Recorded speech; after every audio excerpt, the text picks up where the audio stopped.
Hello friends, good morning. कैसे हैं आप सब लोग? आई होप आप लोगों ने मेरी फर्स्ट वीडियो देख ली होगी। अगर नहीं देखी है तो मैं लिंक डिस्क्रिप्शन में दे दूँगी। Without wasting any further time, let's start with our second video. Okay, जो आज का जो हमारा सब टॉपिक है वो principles on which SRA is based है। Principle on which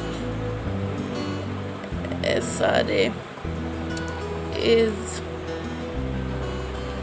based। हम ये क्यों पढ़ रहे हैं? Principles on which SRA is based हम ये इसलिए पढ़ रहे हैं ताकि हम कभी भी SRA पढ़ें तो हमें इंटरप्रिटेशन की ज़रूरत पड़े। लाइक अगर दो इंटरप्रिटेशन निकल रही हों, दो मीनिंग निकल रहे हों किसी वर्ड का, तो हम कौन सा मीनिंग चूज़ करें। या जब कोर्ट में हमारे सामने कोई भी केस लेके आए तो हमें उसको रिलीफ देते हुए हमें क्या चीज़ को ध्यान में रखना है। ओके, तो जो फर्स्ट प्रिंसिपल है जिस पे SRA इज़ बेस्ड है वो है who seeks equity must come to the court with clean hands. Okay, यानी कि जब कोई कोर्ट आता है तो उसके पार्ट पे कोई भी उसका फॉल्ट नहीं होना चाहिए। इसको हम एक एग्जांपल के थ्रू समझेंगे। जैसे A-B में कॉन्ट्रैक्ट होता है कि A-B के लिए एक घर बनाएगा, ठीक है, और B इन रिटर्न A के लिए, A ने कहा है कि तुम C को मारो, तो B A के लिए C को किल करेगा।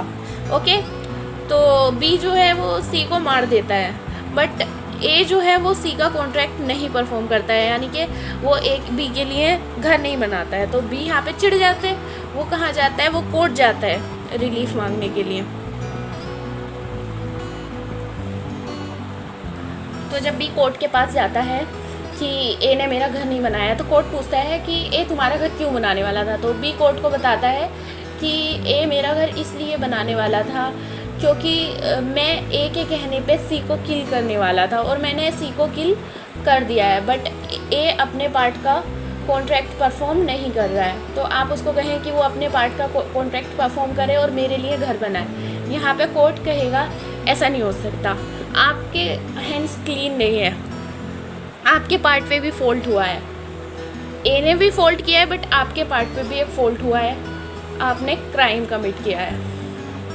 तो यहाँ पे आपके कॉन्ट्रैक्ट का स्पेसिफिक परफॉर्मेंस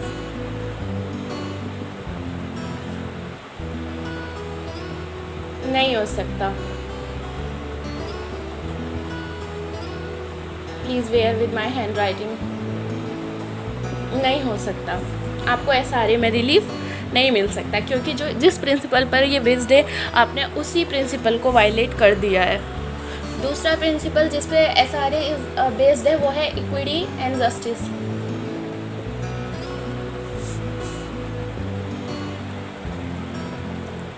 एंड जस्टिस जो प्रिंसिपल है, हम उसको ये भी कह सकते हैं कि ये SRA के पर्पस हैं। ओके,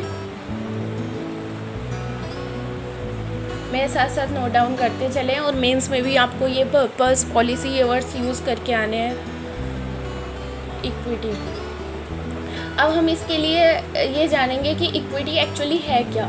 तो इक्विटी है बैलेंसिंग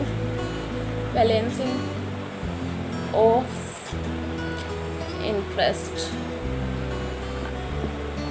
अब किसके इंटरेस्ट को बैलेंस करता है? इंडिविजुअल एंड इंडिविजुअल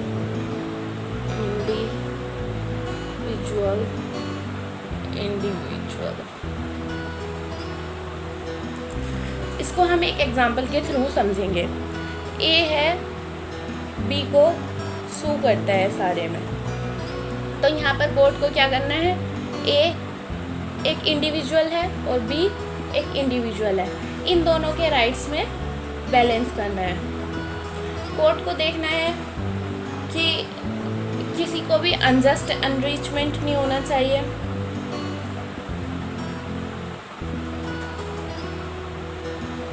ना तो ए को ना बी को, और ना ही किसी को अनजस्ट लॉस होना चाहिए। तो इससे हमें पता चलता है जो कोर्ट की अप्रोच होगी वो क्या होगी, फ्लेक्सिबल होगी। मतलब कि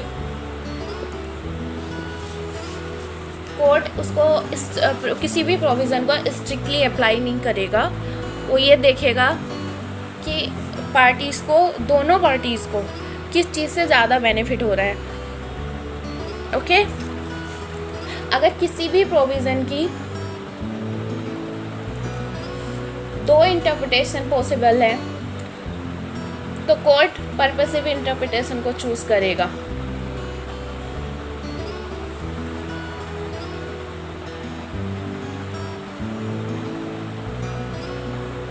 ओके, और पर्पसिव इंटरप्रिटेशन को चूज़ करने के लिए कोर्ट देखेगा पर्पस ऑफ प्रोविज़न, वो particular provision and purpose of law. Okay, वो ये क्यों देखेगा? वो ये इसलिए देखेगा क्योंकि ये दो चीज़ें देखने के बाद ही उसको हेल्प मिलेगी इक्विटी एंड जस्टिस करने के लिए। इक्विटी एंड जस्टिस करने के लिए वो उसी इंटरप्रिटेशन को चूज़ करेगा जिससे इक्विटी होती है, जस्टिस होता है, पार्टीज़ को कंप्लीट जस्टिस मिलता है।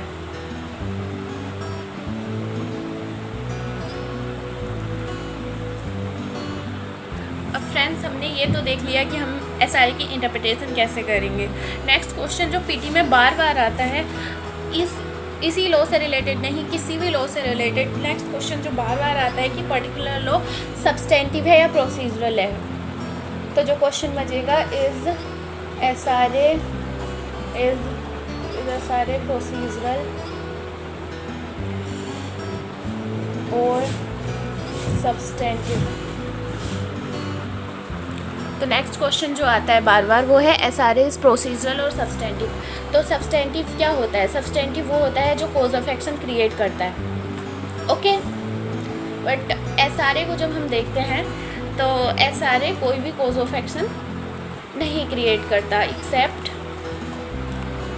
सेक्शन 6। कॉज ऑफ एक्शन क्या होता है? गिविंग एनी राइट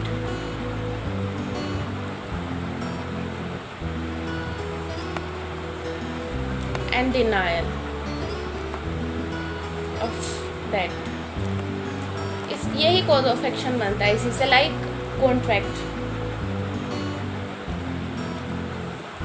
तो सेकंड क्वेश्चन हमारा क्या कंक्लूजन निकल के आता है? क्या एसआरए फिर प्रोसीजरल है? तो मुल्ला ने इसको प्रोसीजरल बोला है। ऑल्दो जब हम एसआरए को देखते हैं तो एसआरए लाइक सीपीसी कोई प्रोसीडिंग प्रोवाइड नहीं करता।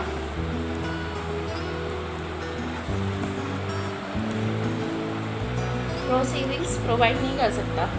तो इससे क्या कंक्लूड होता है? इससे कंक्लूड होता है कि जो एसआरए है वो ना तो प्योरली सब्सटेंटिव है और ना ही प्योरली प्रोसीजरल।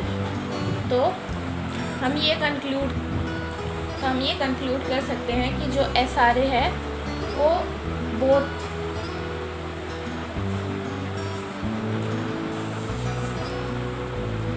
प्रोसीजरल भी है और सब्सटेंटिव भी है।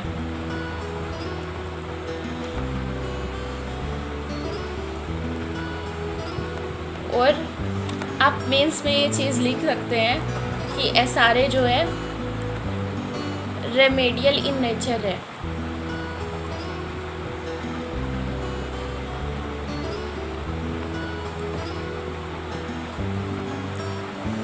तो फ्रेंड्स, आज के लिए इतना ही काफ़ी। फिर मिलते हैं नेक्स्ट वीडियो में। Please subscribe my channel